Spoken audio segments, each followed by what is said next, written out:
Good morning viewers. আজকে শ্রাবণ মাসের প্রথম সোমবার, তাই চলে এসেছি আমি আমার মন্দিরে পুজো দেবো। তাই আমি কিন্তু শিব ভক্ত। তোমরা কে কে আছো শিব ভক্ত আমাকে একটু জানিও। আমি ভীষণভাবে শিব ভক্ত, আর মন্দিরে যতটা পারি, যতটা সময় আছে মন্দিরে দেওয়ার চেষ্টা করি।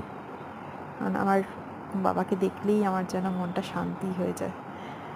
আর বাবাকে আজকে দেখো আমি মনের মতো করে সাজিয়েছি। আমার গাছ সব গাছের ফুল দিয়ে, কিন্তু সব আমার গাছের ফুল আমি লাগিয়েছি সেইগুলোই। আর কিছুটা কিনে নিয়ে এসেছিলাম, কিন্তু সেগুলো দরকার পড়েনি আজকে। বাবাকে ঘি, মধু, গঙ্গার জল, দুধ এইসব কিছু দিয়ে, দই এইসব কিছু দিয়ে স্নান করিয়ে, তারপরে কিছুটা আতপ চাল দিয়ে স্নান করিয়ে তারপরে পুজো দিয়েছি আজকে। এমনি আলাদা করে আজকে শ্রাবণের সোমবার বলে উপোস করে থেকে যে পুজো দেওয়া, সেই জিনিসটা এবারে করিনি। সেটা আমি একদম শেষের সোমবারটা করি, এই সোমবারটা করা হয় না। এই 3টে সোমবার এইভাবে পুজো দেবো, শেষের সোমবারে গিয়ে ভালো করে পুজো দেবো।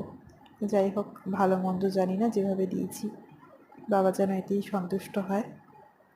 টাটা সবাইকে।